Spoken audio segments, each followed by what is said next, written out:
Makan, ini sotonya. Dasar istri tidak tahu diri. Suami saya membentak sambil menyiramkan sepanci kuah soto panas tepat ke wajah saya. Di depan 50 tamu undangan. Di hari raya, detik itu juga. Saya menarik seluruh aset dan jabatannya. Saya berkata pelan.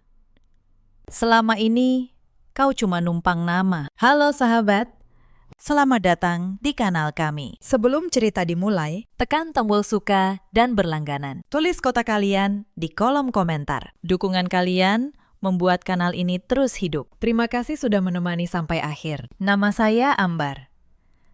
33 tahun. Pemilik Dapur Ambar, sebuah usaha catering yang melayani lidah para pejabat dan pengusaha di ibu kota. 10 tahun saya bekerja keras membangunnya dari nol. Orang melihat saya sebagai wanita yang punya segalanya. Mereka tidak tahu satu hal. Kesuksesan ini saya bangun dari sebuah dapur kontrakan sempit. 1 kompor, 2 tungku yang sering mati di tengah memasak. Sekarang saya berdiri di gudang produksi seluas 500 meter persegi. Mesin pendingin berderu siang malam. Aroma rempah memenuhi setiap sudut. 40 karyawan bekerja seperti satu mesin yang terlumasi sempurna. Omset miliaran rupiah setiap tahun bukan sekadar angka bagi saya. Itu bukti bahwa seorang wanita bisa berdiri di atas kakinya sendiri, tanpa harus bersandar pada bahu siapapun. Tapi semakin tinggi pohon tumbuh, semakin kencang angin yang ingin menumbangkannya. Dan angin itu kini berhembus dari arah yang tidak pernah saya duga, dari dalam rumah saya sendiri. Menjelang Idul Fitri, pesanan membludak. Saya hampir tidak tidur. Setiap detik terasa mahal. Pukul 2 dini hari, saya masih memeriksa hantaran satu persatu di dapur produksi. Namun pikiran saya melayang pada Hendra, suami saya. Pernikahan kami sudah 10 tahun. Seharusnya berada di masa paling tenang. Tapi belakangan, setiap kali saya pulang, rumah terasa lebih dingin daripada ruang pendingin daging. Hendra, yang dulu bangga memamerkan kesuksesan saya, kini lebih banyak diam. Tatapannya sulit saya artikan. Saya mencoba berpikir positif. Mungkin ia hanya lelah. Mungkin ia merasa terbebani oleh kesibukan saya. Tapi insting saya sebagai pengusaha berkata lain. Ada yang salah di rumah ini. Ponsel saya berdenting. Sebuah pesan dari ibu mertua, Ibu Ratna. Nadanya seperti menuduh. Seolah saya sengaja mengabaikan urusan rumah demi mengejar uang. Hubungan saya dengan Ibu Ratna tidak pernah benar-benar hangat. Beliau percaya satu hal. Kesuksesan seorang istri adalah ancaman bagi harga diri seorang suami. Setiap kali saya membeli sesuatu, beliau menyindir betapa boros saya. Betapa kasihan suami saya yang katanya banting tulang. Padahal kenyataannya hampir seluruh biaya hidup keluarga dan cicilan rumah mewah ini berasal dari kantong saya sendiri. Hendra hampir tidak pernah menyumbang sepeser pun. Saya menghela napas. Saya catat setiap detail logistik dengan teliti. Karena dalam bisnis catering besar, satu kesalahan kecil berarti kerugian ratusan juta. Saya telah melatih diri menjadi orang yang paling skeptis terhadap apapun yang terlihat terlalu mudah. Mungkin karena itulah saya bertahan 10 tahun di industri yang keras ini. Tapi saya lupa satu hal. Dalam bisnis, saya bisa mengontrol setiap variabel. Dalam urusan hati dan pengkhianatan orang terdekat, tidak ada yang bisa diprediksi. Pukul 4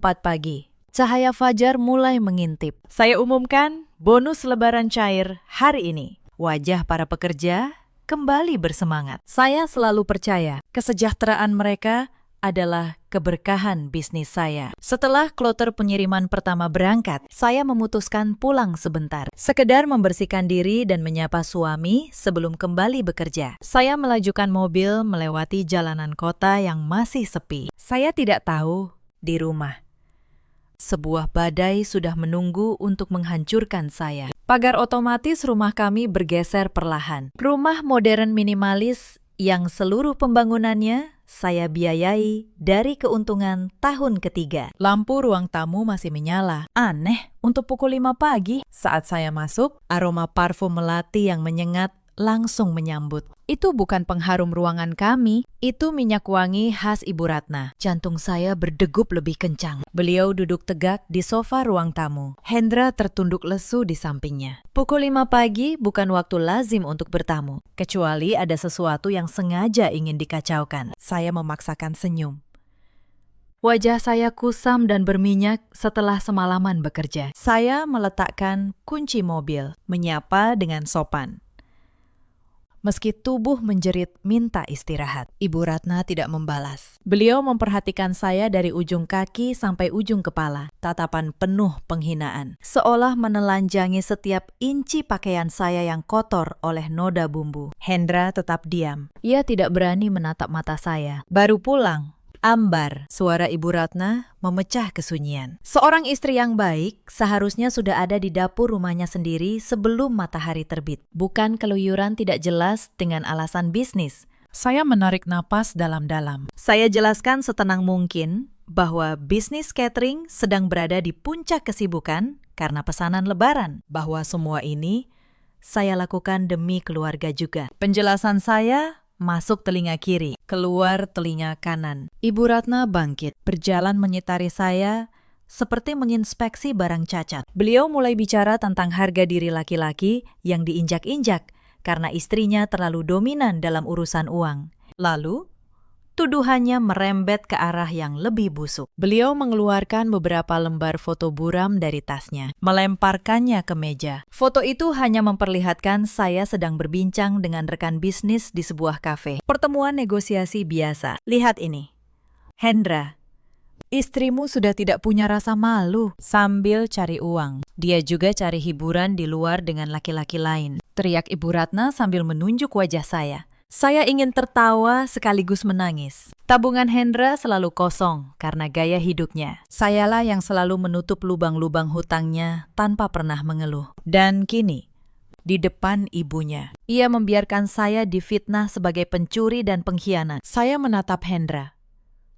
Tatapan memohon. Mintalah ia mengatakan kebenaran tentang dari mana semua kemewahan ini berasal. Namun, suami saya justru berdiri, menatap saya dengan dingin yang belum pernah saya lihat. Tatapan penuh kebencian. Saat itulah saya sadar, ini bukan kesalahpahaman biasa. Ada skenario yang sedang dijalankan dengan rapi. Saya melihat kilatan licik di mata Ibu Ratna ketika beliau berkata bahwa seluruh aset dapur Ambar seharusnya dikelola oleh Hendra agar tidak disalahgunakan untuk bermain api di luar rumah. Hati saya hancur, bukan karena tuduhan perselingkuhan yang tidak berdasar, tapi karena suami saya lebih memilih bersekongkol dengan ibunya untuk merampas apa yang saya bangun dengan susah payah. Hendra ikut bicara dengan suara rendah namun mengancam. Ia bilang merasa gagal jadi suami karena saya tidak pernah bisa tunduk. Ego laki-lakinya yang terluka ia jadikan senjata untuk memojokkan saya.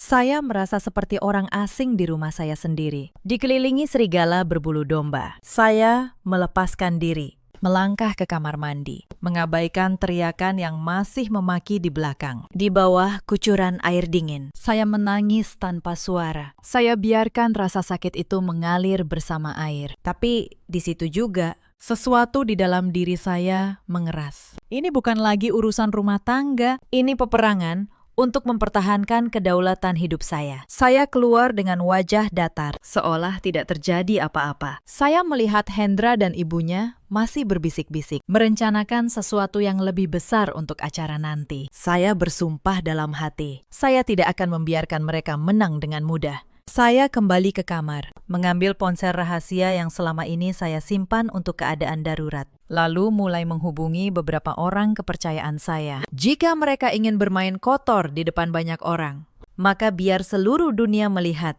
siapa penjahat sebenarnya dalam drama ini. Permainan baru saja dimulai.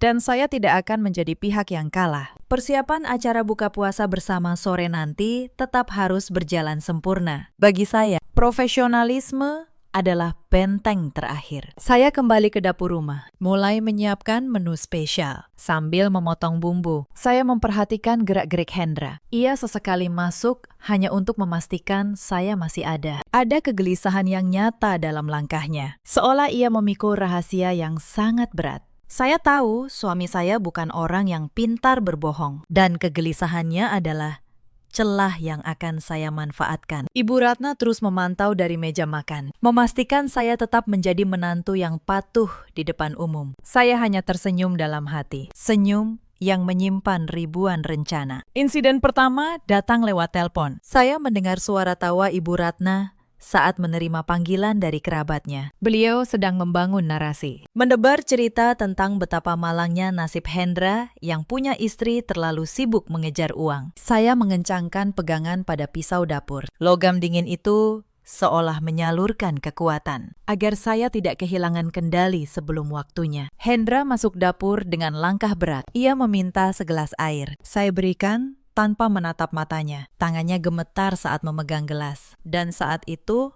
saya sadar. Hendra bukan lagi laki-laki yang saya nikahi 10 tahun lalu. Ia telah berubah menjadi bayangan gelap, siap melahap pencapaian saya demi menyelamatkan kulitnya sendiri dari kejaran para penagih hutang yang mulai menghantui hidupnya. Pukul 2 siang, staf catering saya berdatangan untuk menata meja prasmanan. Mereka membawa puluhan tudung saji perak yang berkilau. Menatanya di taman belakang yang sudah saya sulap menjadi ruang jamuan mewah. Lalu insiden kedua. Saya memberi instruksi dengan suara sangat rendah kepada kepala staf saya yang paling terpercaya, Pak Jaka. Saya minta ia memastikan kamera pengawas yang saya pasang diam-diam di beberapa titik strategis berfungsi baik, termasuk mikrofon nirkabel yang tersembunyi di balik rangkaian bunga di meja utama. Pak Jaka hanya mengangguk. Ia orang lama yang tahu betul tabiat keluarga suami saya. Tanpa perlu banyak kata, ia mengerti.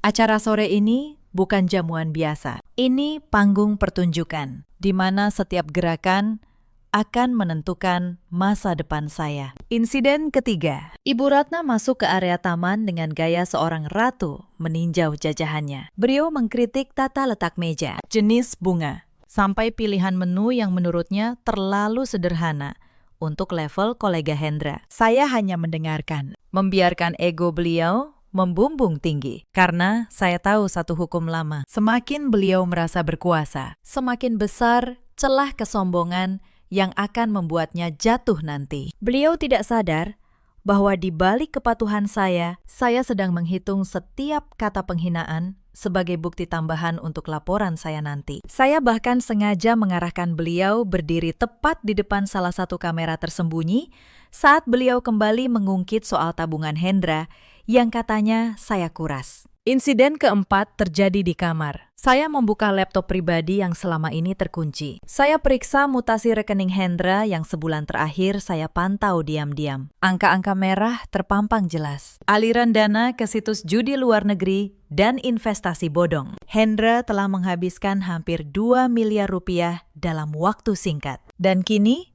ia menuduh saya berselingkuh hanya untuk menutupi lubang hitam yang ia gali sendiri. Saya menarik napas panjang. Saya harus tetap tenang.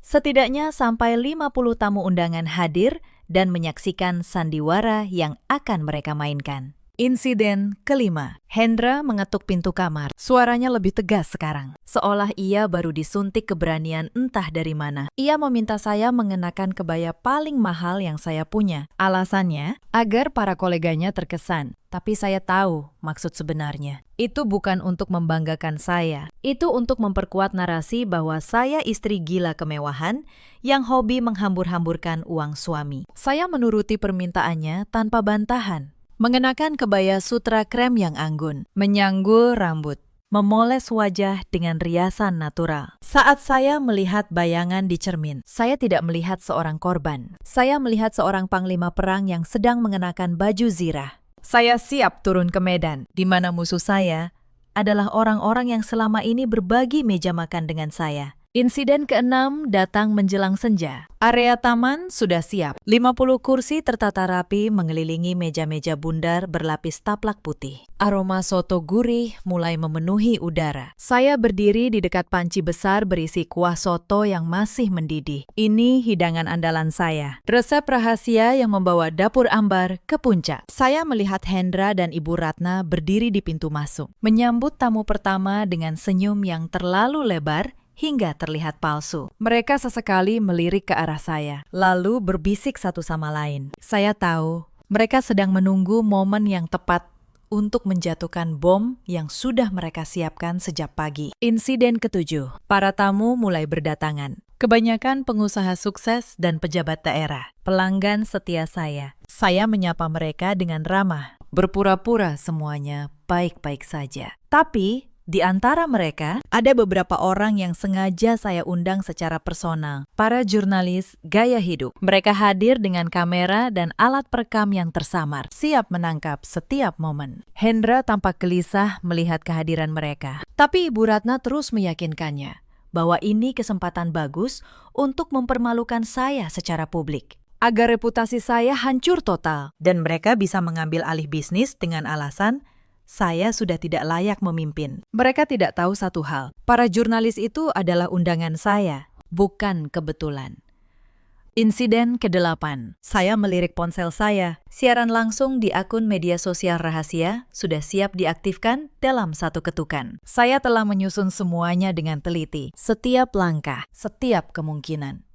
Saya tidak akan membiarkan mereka menulis akhir cerita hidup saya. Menjelang azan maghrib, ketegangan di antara kami bertiga mencapai puncaknya. Ibu Ratna terus melempar tatapan tajam setiap kali saya berbincang dengan tamu. Hendra mulai sering menenggak air putih, seolah tenggorokannya selalu kering. Saya tahu mereka sedang mengumpulkan nyali untuk serangan pertama. Saya hanya berdiri tenang. Saya tidak takut lagi pada penghinaan publik, karena saya tahu satu hal yang tidak mereka ketahui. Kebenaran adalah senjata paling mematikan jika dilepaskan di waktu yang tepat. Hari kemenangan ini tidak akan menjadi milik mereka, tapi hari di mana saya memerdekakan diri dari belenggu pengkhianatan yang terlalu lama menyiksa.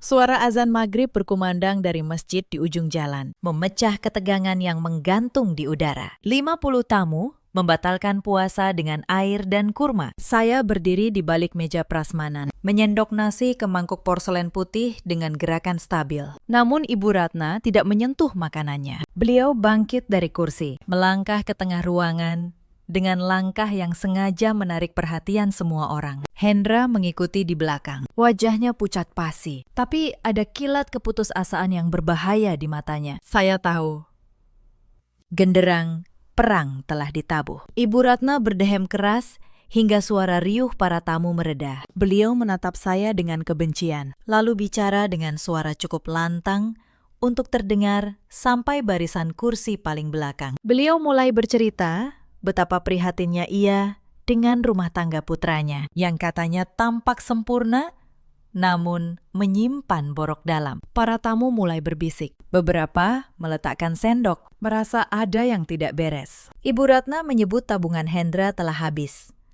Saya kuras untuk gaya hidup mewah dan perselingkuhan dengan laki-laki lain. Tuduhan itu meluncur lancar, seolah beliau sudah melatihnya di depan cermin berhari-hari. Saya meletakkan sendok kayu pemeja, berdiri tegak menatap ibu mertua saya tanpa rasa gentar. Saya bisa merasakan 50 pasang mata menghujang. Sebagian penuh simpati, lebih banyak yang haus skandal. Hendra melangkah maju, menunjuk wajah saya dengan jari yang sedikit gemetar, menuduh saya wanita tidak tahu diri yang mengkhianati kepercayaannya. Ia bilang seluruh kesuksesan dapur Ambar hanyalah kedok untuk menutupi kelakuan buruk saya. Saya hanya diam mendengarkan, membiarkan mereka mengeluarkan semua racun di dada mereka. Saya sengaja tidak langsung membalas, karena saya ingin kamera tersembunyi dan jurnalis yang menyamar merekam setiap detik fitnah yang mereka lemparkan.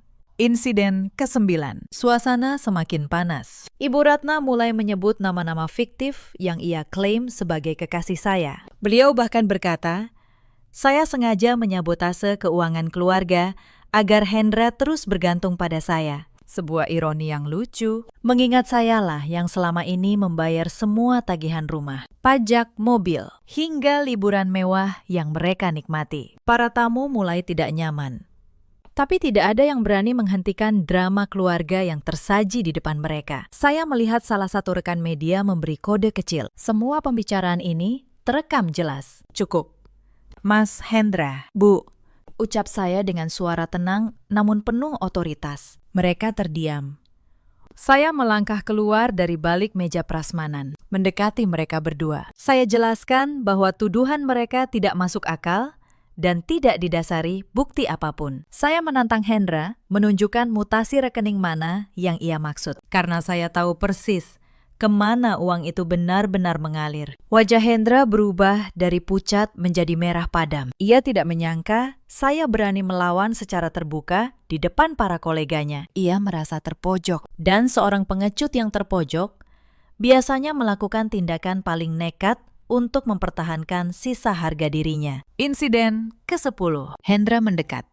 Jarak kami tinggal beberapa jengkal. Ia berbisik dengan nada rendah penuh ancaman. Meminta saya menyerahkan seluruh kendali perusahaan kepadanya saat itu juga. Jika saya ingin ia berhenti mempermalukan saya. Ia bahkan mengeluarkan selembar kertas kumal dari sakunya. Draft pengalihan aset yang isinya sangat merugikan saya. Itu pemerasan yang lancang. Saya menatapnya dengan rasa jijik. Tidak menyangka laki-laki yang pernah saya cintai bisa jatuh sedalam ini. Saya menggelengkan kepala dengan tegas. Menolak. Penolakan itu adalah pemicu terakhir yang ia butuhkan. Keheningan menyelimuti taman. Hendra melangkah perlahan menuju meja prasmanan utama. Wajahnya yang tadi merah kini pucat pasi. Urat-urat lehernya menegang. Di hadapan 50 tamu yang terpaku, ia tidak lagi terlihat seperti seorang suami, melainkan pria asing yang kehilangan seluruh akal sehatnya. Ibu Ratna berdiri di sampingnya, masih meracuni suasana dengan gumaman tentang betapa tidak tahu dirinya saya. Saya bisa merasakan setiap pasang mata di tempat itu sedang menimbang, apakah saya pengusaha sukses yang difitnah atau istri durhaka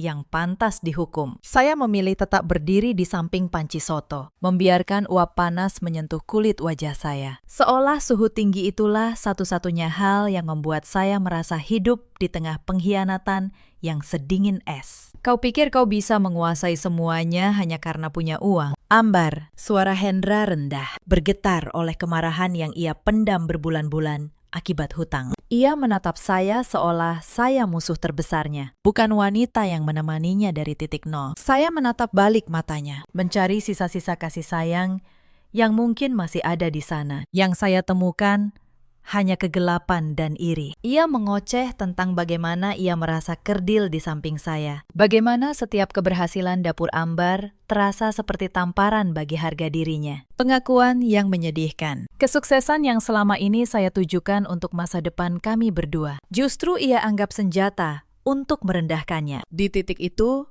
saya sadar, tidak ada logika yang bisa menyelamatkan pernikahan yang dasarnya sudah rapuh oleh iri dan ketidakmampuan bersyukur. Ibu Ratna kembali memanaskan suasana. Beliau menyebut saya wanita licik yang sudah memindahkan seluruh aset tanpa sepengetahuan suami. Beliau mencari simpati para tamu. Bercerita betapa malangnya Hendra, yang katanya bekerja siang malam, sementara istrinya bersenang-senang dengan laki-laki lain. Fitnah itu semakin liar, dan disinilah ironinya. Orang lebih mudah percaya pada drama yang bombastis daripada kenyataan yang membosankan. Saya melihat beberapa tamu mulai membuang muka. Fitnah adalah api yang menjalar cepat jika saya tidak segera memadamkannya dengan kebenaran. Citra dapur Ambar yang saya bangun 10 tahun akan musnah dalam hitungan menit. Tapi saya tetap berdiri dengan dagu terangkat, menunggu momen yang tepat. Hendra kini berdiri tepat di samping panci soto. Tangannya yang gemetar meraih sendok besar berbahan baja. Ia menatap kuah kuning keemasan yang masih mendidih. Uapnya membumbung tinggi. Saya tahu apa yang ia pikirkan. Saya melihat kilatan jahat di matanya. Ia ingin menghancurkan apa yang paling saya banggakan, citra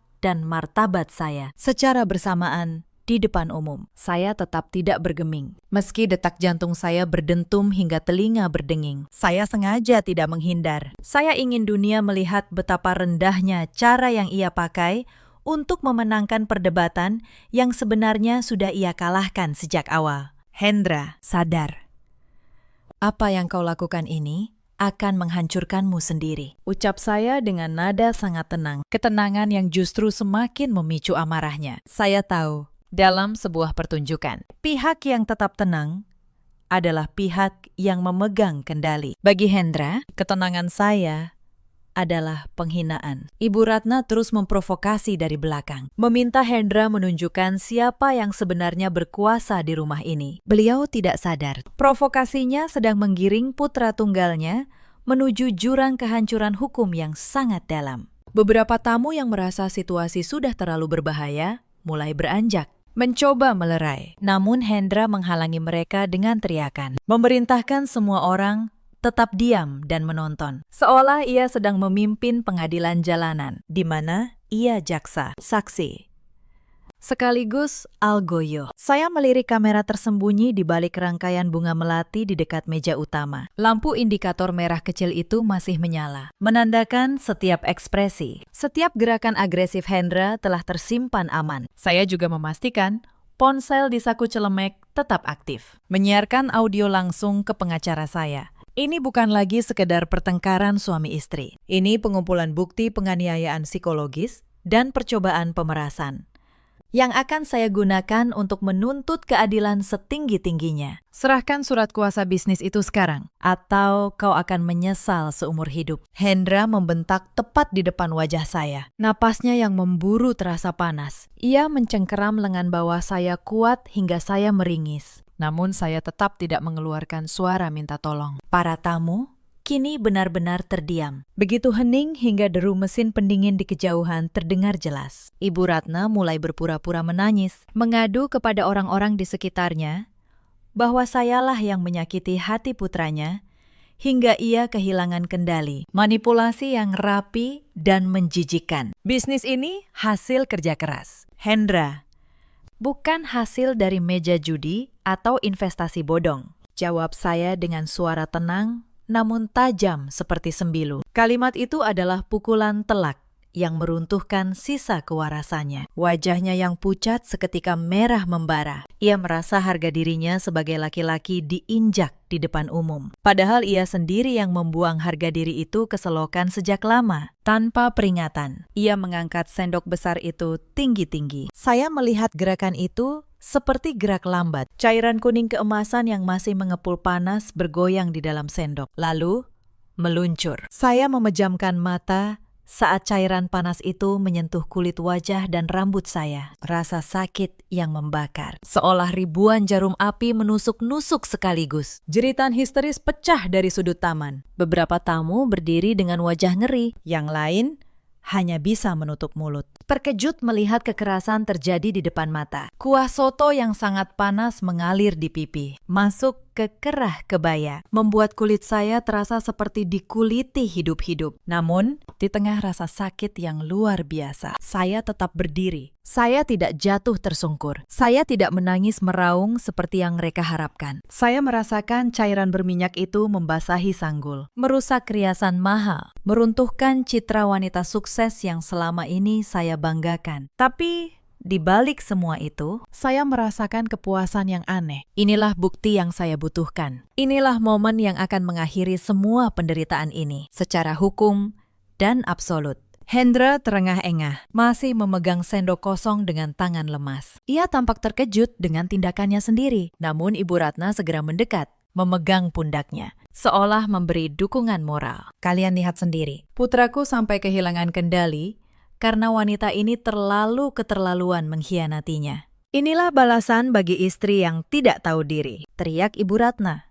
Mencoba membangun narasi bahwa tindakan Hendra adalah pembelaan diri yang terpaksa. Tapi rencana mereka punya satu cacat fatal. Mereka tidak tahu, saya tidak pernah benar-benar sendirian di taman ini. Mereka tidak tahu, setiap detik kejadian ini telah terekam sempurna. Saya merogoh saku celemek yang basah, mengambil serbet bersih, menyeka wajah saya perlahan. Meski kulit terasa perih luar biasa, saya menatap Hendra dengan tatapan sangat dingin, hingga ia mundur satu langkah. Tidak ada air mata. Yang ada hanya api tekad yang sudah menyala sejak sebulan lalu. Ketika saya menemukan bukti pengkhianatan mereka, saya melihat ke arah Pak Jaka yang sudah siap di samping kamera. Saya memberi isyarat. Dalam hitungan detik, layar besar di sudut taman yang biasanya menampilkan profil perusahaan mulai menyala. Tapi bukan video profil yang muncul. Yang muncul adalah rekaman suara dan mutasi rekening Hendra. Aliran dana miliaran rupiah ke situs judi. Disertai percakapan rahasia antara Hendra dan Ibu Ratna tentang rencana sabotase bisnis saya malam ini. Suasana taman seketika berubah. Dari ngeri menjadi sunyi yang mematikan. Para tamu yang tadi kasihan pada Hendra, kini menatapnya dengan jijik. Suara rekaman percakapan itu terdengar jelas ke seluruh penjuru. Mengungkap betapa busuknya rencana mereka menjebak saya demi harta Gonogini. Hendra berteriak agar operator mematikan layar. Namun Pak Jaka dan beberapa petugas keamanan pribadi saya sudah membentuk barikade yang tidak bisa ia tembus. Saya melihat wajah Ibu Ratna.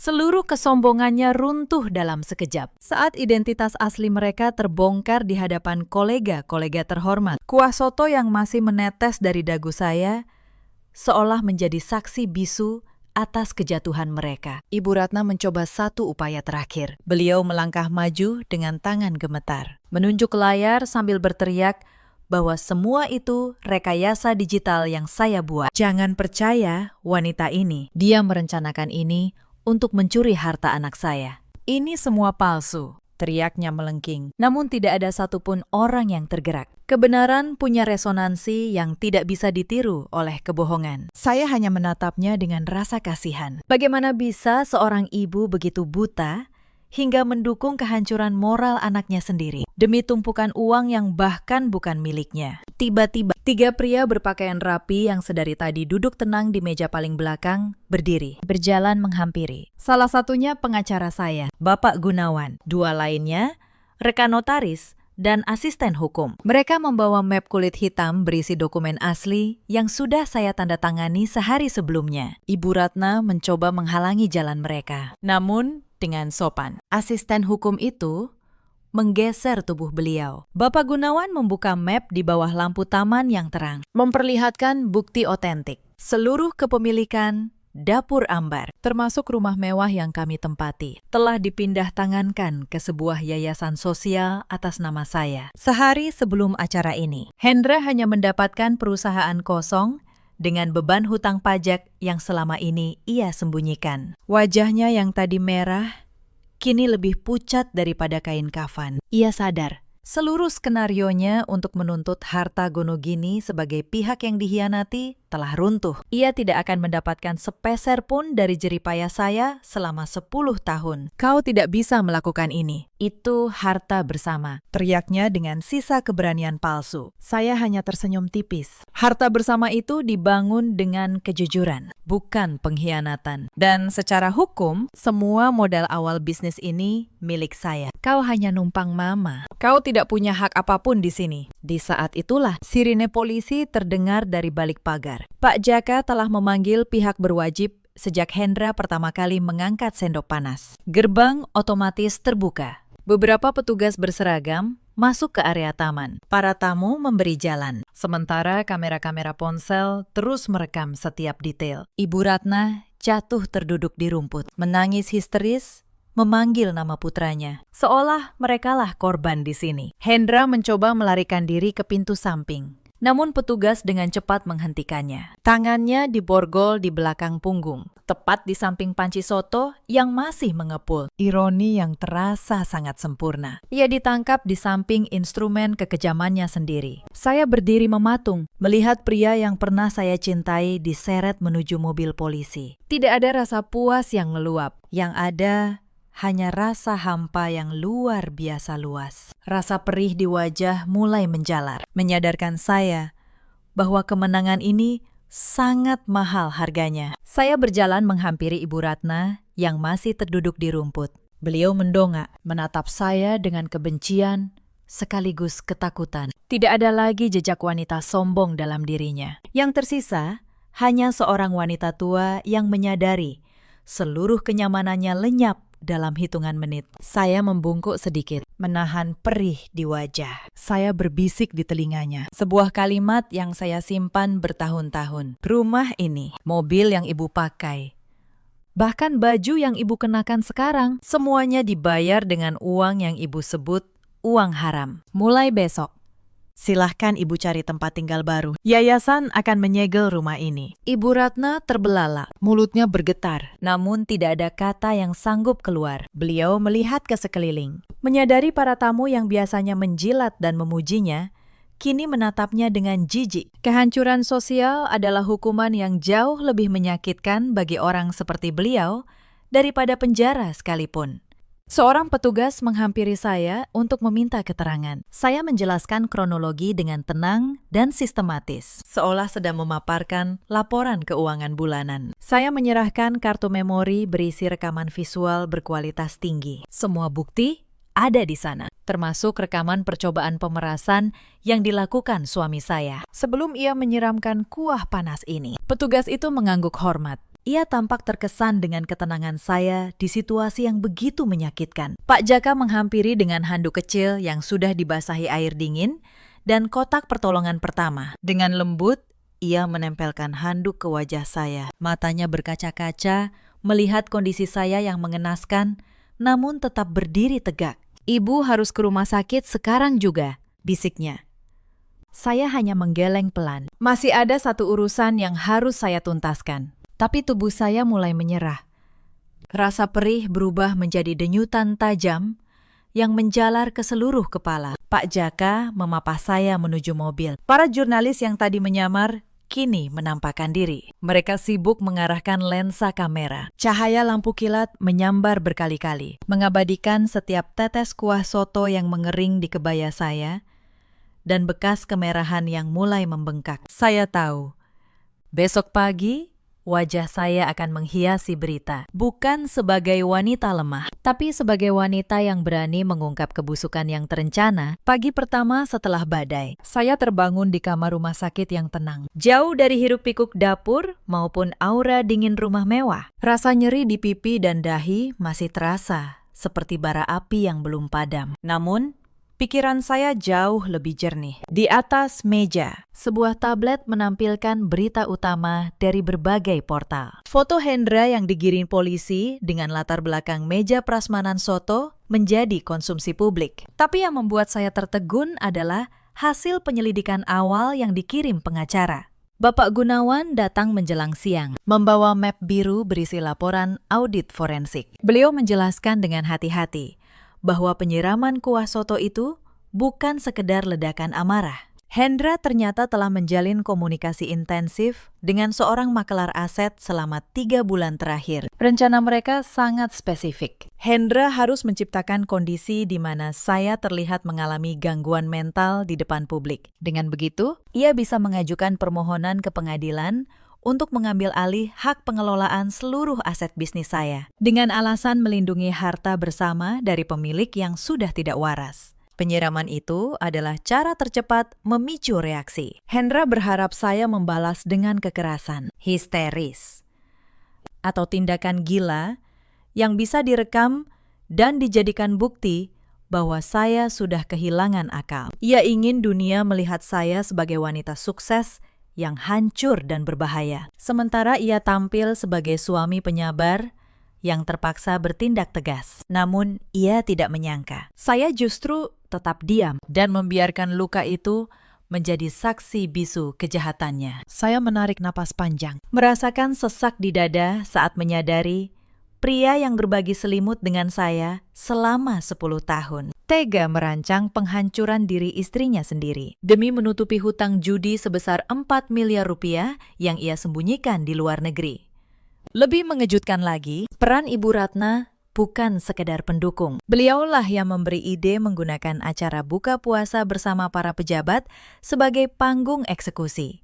Beliau tahu betul, bagi seorang pengusaha catering, citra dan kepercayaan pelanggan adalah segalanya. Jika saya dipermalukan di hadapan mereka, dapur Ambar akan runtuh dalam semalam. Dan saat itulah mereka bisa masuk untuk menyelamatkan sisa-sisanya. Mereka benar-benar ingin membunuh karakter saya secara sosial sebelum merampok saya secara finansial. Saya menyandarkan kepala ke bantal. Pengkhianatan ini terasa lebih panas daripada kuah soto yang membakar kulit. Ternyata di rumah yang saya bangun dengan penuh kasih, saya hidup bersama 2 ekor pemangsa. Hendra meringkuk di sel tahanan sementara, menghadapi pasal penganiayaan berat dengan ancaman hukuman di atas 5 tahun. Bapak Gunawan juga menemukan bukti bahwa Hendra melakukan pemalsuan tanda tangan untuk beberapa dokumen pinjaman ilegal. Ini berarti ia juga menghadapi tuntutan tindak pidana perbankan dan pencucian uang. Saya melihat foto Hendra di layar tablet.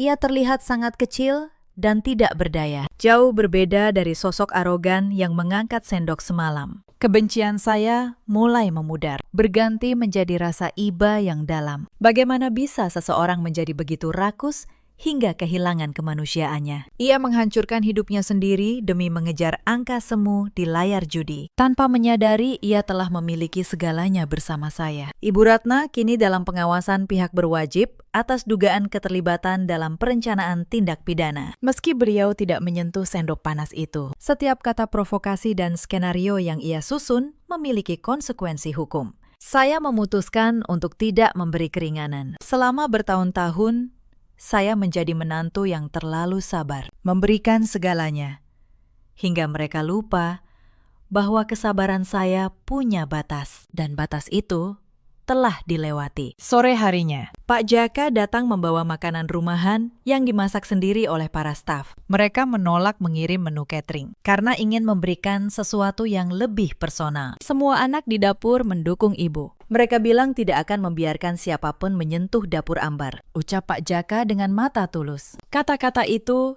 jauh lebih menyembuhkan daripada obat apapun. Saya menyadari sesuatu. Meski saya kehilangan keluarga dalam arti darah dan hukum, saya memiliki keluarga dalam arti perjuangan dan loyalitas. Bisnis saya bukan sekedar omset miliaran, tapi sekumpulan orang yang menggantungkan hidup dan harapan pada saya. Saya tidak boleh hancur hanya karena luka ini. Beberapa hari kemudian, saya keluar dari rumah sakit. Perban di pipi kanan masih terpasang. Pak Jaka menunggu dengan mobil operasional catering. Bukan mobil mewah yang dulu saya pakai bersama Hendra. Saya sengaja meninggalkan semua fasilitas yang berkaitan dengan kenangan pahit itu. Di dalam mobil, saya membuka tablet dan memeriksa data dari tim teknologi informasi independen yang saya sewa diam-diam sebulan lalu. Kejutan sesungguhnya dari strategi pertahanan saya bukan hanya kamera tersembunyi. Selama ini, orang hanya mengenal Dapur Ambar sebagai perusahaan catering. Mereka tidak tahu saya telah mengakuisisi saham di beberapa perusahaan pemasok bahan baku utama melalui perusahaan cangkang atas nama ibu kandung saya. Ini kartu as saya.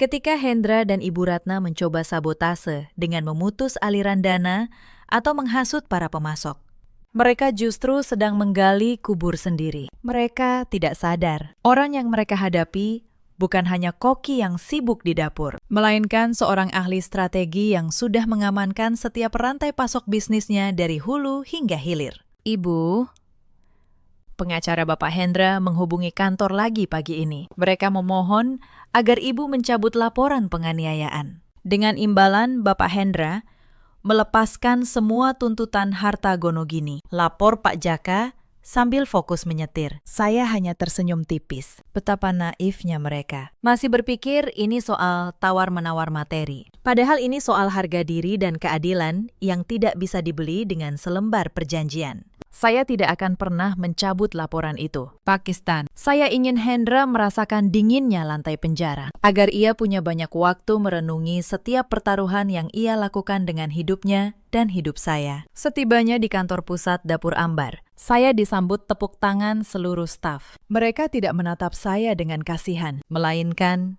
dengan hormat dan kagum. Saya berdiri di atas podium kecil di ruang pertemuan dengan suara tegas tanpa getaran. Saya mengumumkan bahwa mulai hari ini Dapur Ambar akan bertransformasi. Tidak hanya bergerak di bidang kuliner, tetapi juga menjadi pusat pemberdayaan bagi wanita korban kekerasan. Saya akan menyisihkan 30% keuntungan perusahaan untuk mendanai bantuan hukum dan rehabilitasi bagi mereka yang mengalami nasib serupa. Inilah cara saya mengubah luka bakar di wajah menjadi cahaya harapan bagi orang lain. Lalu, pengungkapan terbesar terjadi. Saya meminta tim kreatif menayangkan sebuah rekaman. Di layar muncul pengakuan dari makelar aset yang selama ini bekerja sama dengan Hendra. Ternyata pria itu telah berbalik memihak saya setelah saya menawarkan kompensasi yang lebih manusiawi. Dalam rekaman itu, ia membeberkan semua dokumen palsu yang disiapkan Hendra, termasuk rencana membakar salah satu gudang catering saya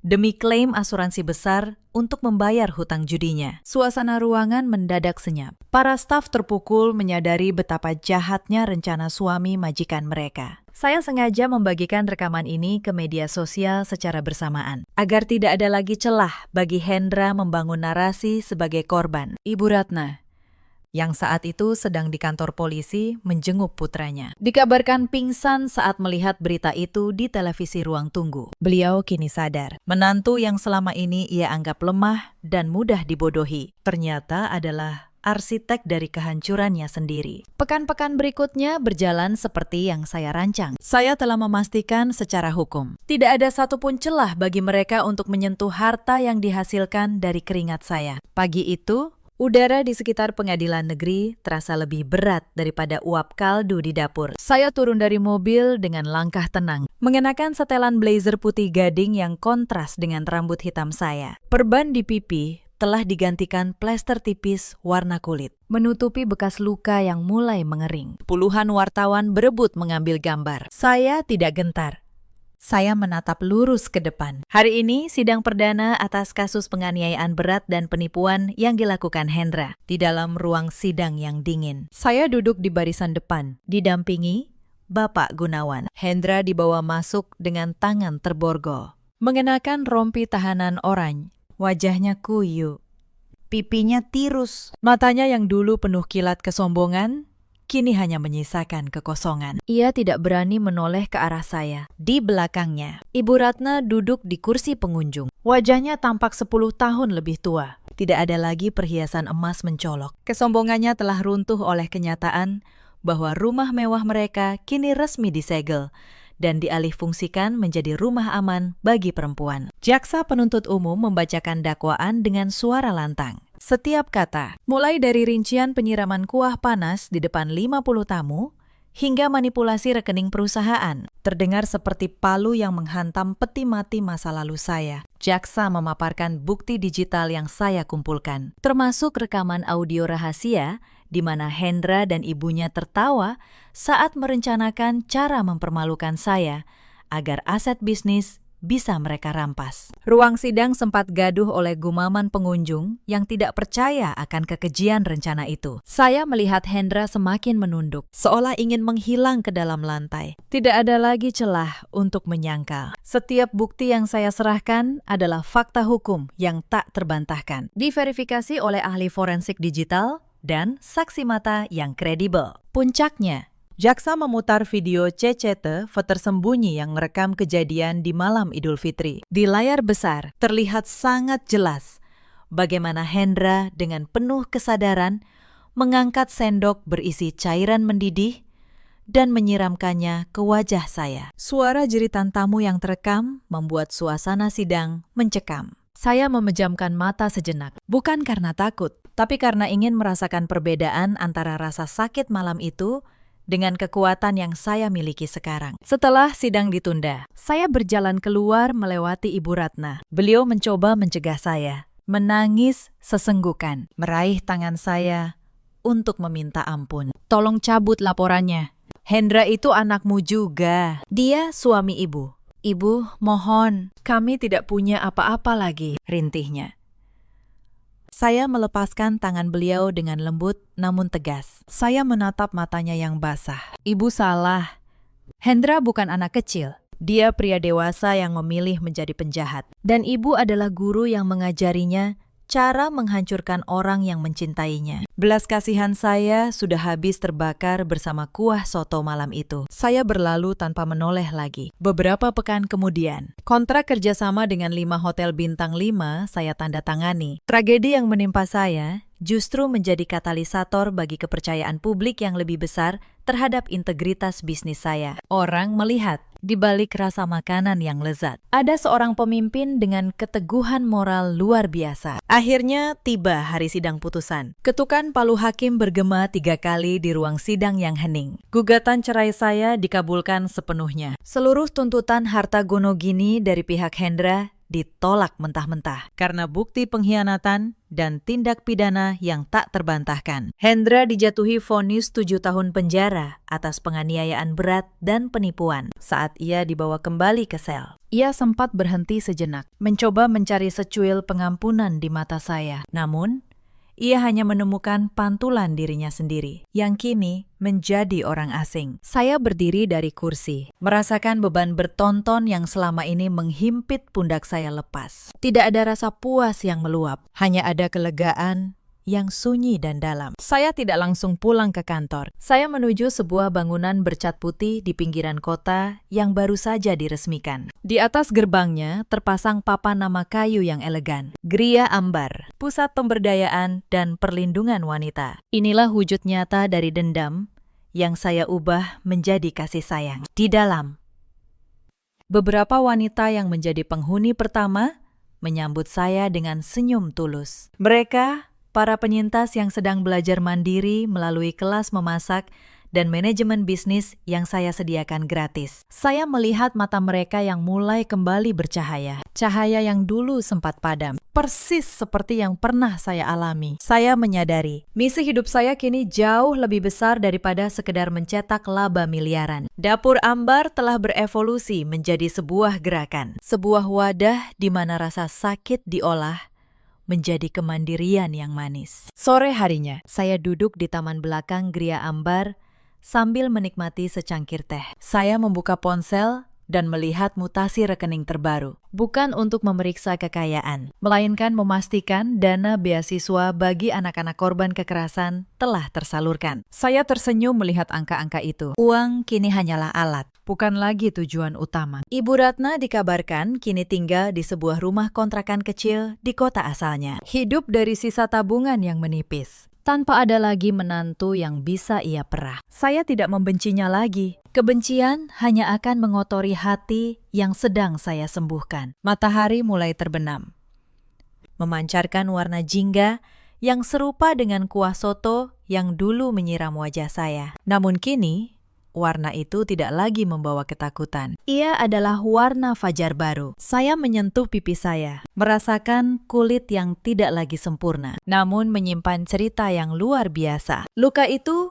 kini bukan aib. Ia adalah medali keberanian. Sebuah pengingat bahwa saya pernah melewati api dan tidak hangus karenanya. Cerita ini mengajarkan satu hal. Jangan pernah menukar harga diri dengan rasa aman yang palsu. Dan jangan pernah mengira kesabaran seorang wanita adalah tanda kelemahannya.